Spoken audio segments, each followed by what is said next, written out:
Assalamualaikum warahmatullahi wabarakatuh. Perkenalkan nama saya Salsa Sabila dari akuntansi 23A dengan NPM 23412043. Di video kali ini saya akan membahas tentang pertumbuhan penduduk Indonesia serta mengaitkan dengan pertumbuhan ekonomi di Indonesia. Selamat menyaksikan.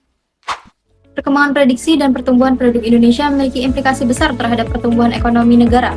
Menurut data dari Badan Pusat Statistik atau BPS, jumlah penduduk Indonesia diperkirakan akan terus meningkat dari 270 juta jiwa pada tahun 2020 hingga lebih dari 300 juta jiwa pada tahun 2035.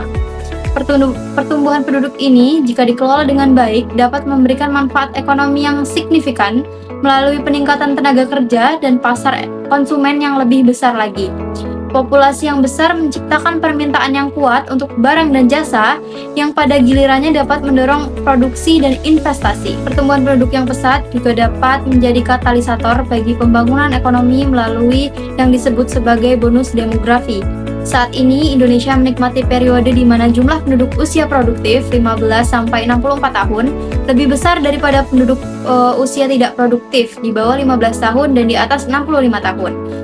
Bonus demografi ini memberikan peluang bagi pertumbuhan ekonomi jika pemerintah dan sektor swasta dapat menyediakan lapangan kerja yang memadai dan berkualitas. Pendidikan dan pelatihan keterampilan menjadi kunci untuk mempersiapkan tenaga kerja yang kompeten dan produktif. Namun, tantangan besar juga menyertai pertumbuhan penduduk yang cepat, terutama dalam hal penyediaan infrastruktur, layanan kesehatan, dan pendidikan.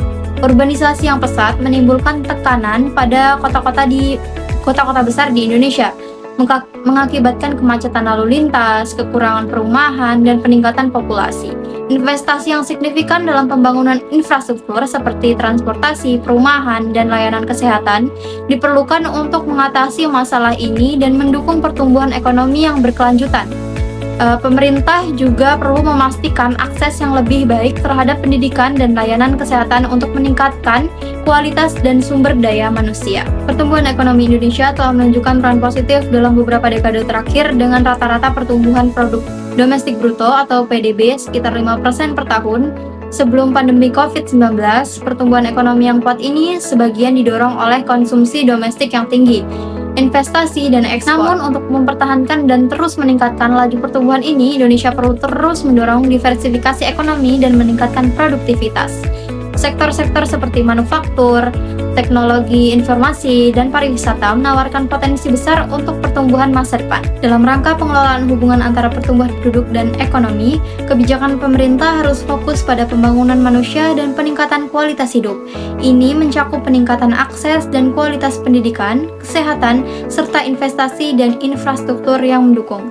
Selain itu, penting untuk mendorong inovasi dan penggunaan teknologi untuk meningkatkan daya saing ekonomi Indonesia di tingkat global.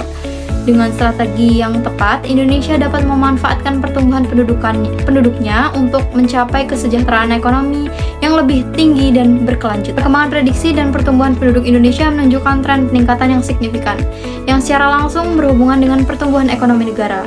Pertumbuhan pendudukan yang pesat, terutama di kalangan usia produktif, berpotensi mendorong peningkatan produktivitas dan konsumsi domestik yang dapat mempercepat laju pertumbuhan ekonomi. Namun, untuk memastikan pertumbuhan yang berkelanjutan, bagi pemerintah untuk mengimplementasikan kebijakan yang mendukung pendidikan, kesehatan, dan kesempatan kerja, sehingga bonus demografi yang ada dapat dioptimalkan secara maksimal dan tantangan sosial ekonomi dapat diminimalkan. Terima kasih, mungkin itu saja yang dapat saya sampaikan di video kali ini. Semoga membantu. Terima kasih sudah menonton. Sekian, saya akhiri. Wassalamualaikum warahmatullahi wabarakatuh. Bye-bye.